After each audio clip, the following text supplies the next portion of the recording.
So as you may have figured out by this point, I think record keeping is really important. And so let's take a look at some of the things we need to consider in our record keeping endeavors. Now, once again, we've got a spreadsheet in order to do this. So we're not going to go into a lot of detail here, but some of the stuff you want to record, I just want to cover. So things like the number of trays you've sowed of a given crop and the sowing density when you're sowing. So this gives you a sense of, first of all, it's how you calculate your costs for that sowing. Each tray has a cost in terms of the soil, and for each crop it's going to have a cost in terms of the seed. So that helps you calculate the costs.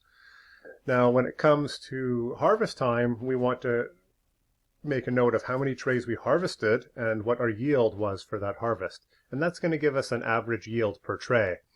Now, there's a couple things we're getting here. One is we're seeing how well the yields we're getting match up with our model yields or our projected yields. And if they're different, we're going to change them over time. And then we're also seeing, with our trays harvested, if we sowed 100 trays, are we harvesting 100 trays? And what I mean by that is, as you're going through your harvest, you pack up your restaurant sales, your grocery sales, your farmer's market stuff, and you've got all your projections met, and then you're like, oh, we've got 8 trays left. So it comes to this question of, do we harvest those 8 trays that we're probably not going to sell? In other words, even though we've put time and effort and money into them, do we continue to put time and money and effort into them in order to harvest them, almost for the sake of harvesting them? So this is a question that comes up a lot in a farming operation: is what do you do with product that you cannot sell or are not likely to sell or did not sell as expected? And one solution to that is actually to find organizations where you can donate the produce on a regular basis. So in this case, what we might do is, if we've got those 8 extra trays, we harvest them. We don't do as thorough of maybe a hull picking with the sunflower or something like that, and then we've got a bulk load that we can take somewhere. We like to record our seed lot numbers. Now, this is something that I'm sure gets overlooked by a lot of small-scale producers. And the reason we want to know that is if there is a recall, if for some reason a business calls us and said, one of our customers got in touch, they think they got sick from your product, this is the product. If the health authority or the Canadian Food Inspection Agency gets contacted in this process, this is going to be one of the first things they ask you. Where is the seed that this product came from? And so you're going to need to be able to trace that, because you may want to trace that seed all the way back to the source and go, hey, we bought this seed. There was this pathogen in the crop. Our crop tests consistently come back negative. We've got this protocol. Can you show us your tests? So this is just something that is part of the process of a recall, which I really hope you never have to experience, because it can be very devastating. Your sowing and soaking days. This way, if you're changing them throughout the year, you have a record of that.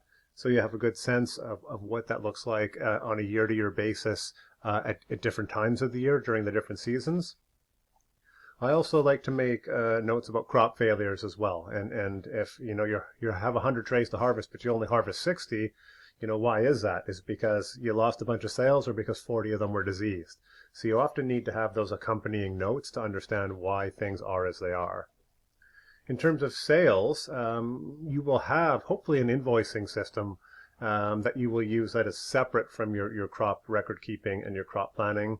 There's a number of products out there on the market now that are very good for mobile invoicing, electronic invoicing. So hopefully you're not printing up or writing up receipts for all your deliveries. You've got a system to do that electronically, which makes it really, really easy to manage. And also you've got all your sales records in one easy to access place.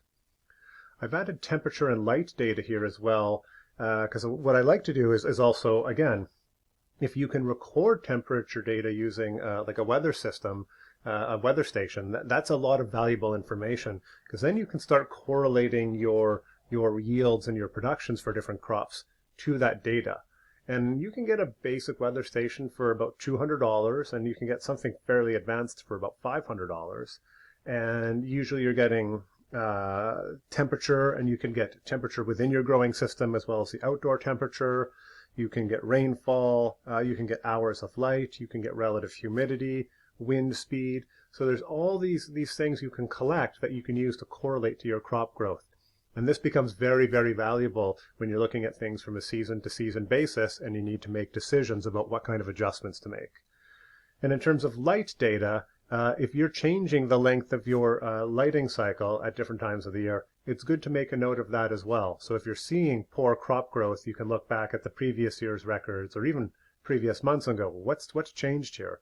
And it's like, oh yeah, last August we weren't giving it any light, but now we're giving it 2 hours or whatever it might be. So this record keeping becomes your log, and in essence it becomes your wisdom. It's the things you go back to look at to better understand your system. You will never remember the details you need to remember on a year-to-year basis, so if you do not document that stuff, it will be lost. So this is why I really stress the record keeping, and the crop planner is really designed to do your planning, but also to keep the records at the same time, and so you've got all that stuff in one easy to access place.